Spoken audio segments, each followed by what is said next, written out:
انہیں اختیار دیا ہوا ہے، اس میں نہ وہ اپنی طرف سے کچھ ایڈ کر سکتے ہیں نہ مائنس کر سکتے ہیں، لیکن ہمارے لیے کیا آیا؟ فَأَلْهَمَهَا فُجُورَهَا وَتَقْوَاهَا، فجور بھی یعنی کہ برائی کا مادہ بھی، اچھائی کا مادہ بھی، ان کی پہچان بھی ودیت کر دی۔ اِنَّا هَدَيْنَاهُ السَّبِيلَ إِمَّا شَاكِرًا وَإِمَّا كَفُورًا، ہم نے ہدایت کا راستہ واضح کر دیا ہے، خواہ ناشکری کی روش اختیار کرو خواہ شکر گزاری کی روش اختیار کرو، دنیا میں اختیار دیا گیا۔ اس اختیار کے ہوتے ہوئے یہ اختیار اگر کائنات میں کسی کے پاس تھا نا تو وہ خدا کے پاس تھا، اس کے بعد اگر یہ اختیار کسی کو ملا ہے نا تو انسان کو ملا ہے، اگرچہ ہم اپنی باؤنڈریز کے اندر مجبور بھی ہیں، ان گیون سرکمسٹانسز کے اندر، میں کتنا بھی پھیل جاؤں اپنی کھال سے باہر نہیں نکل سکتا۔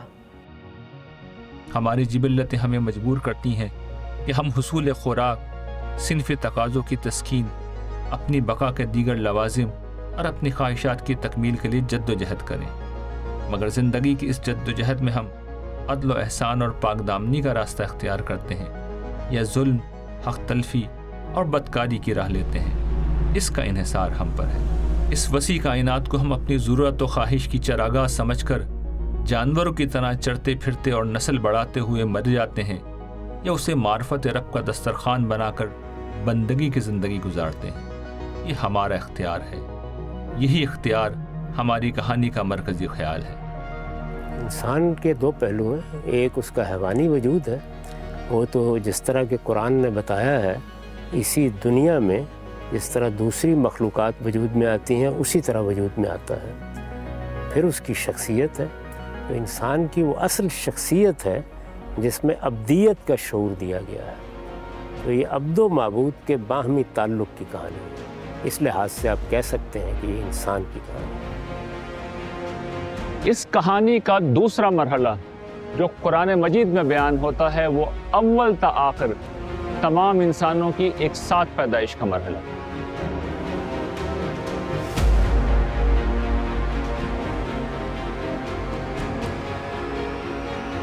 قرآن مجید کے مطابق اللہ تعالیٰ نے ابتدائی آفرینش میں تمام انسانوں کو ایک ساتھ پیدا کیا اور پھر انہیں خود ان کے اوپر گواہ بنا کر ان سے پوچھا کہ کیا میں تمہارا رب نہیں ہوں؟ سب نے ایک زبان ہو کر جواب دیا کہ کیوں نہیں، ہم گواہی دیتے ہیں کہ آپ ہی ہمارے رب ہیں۔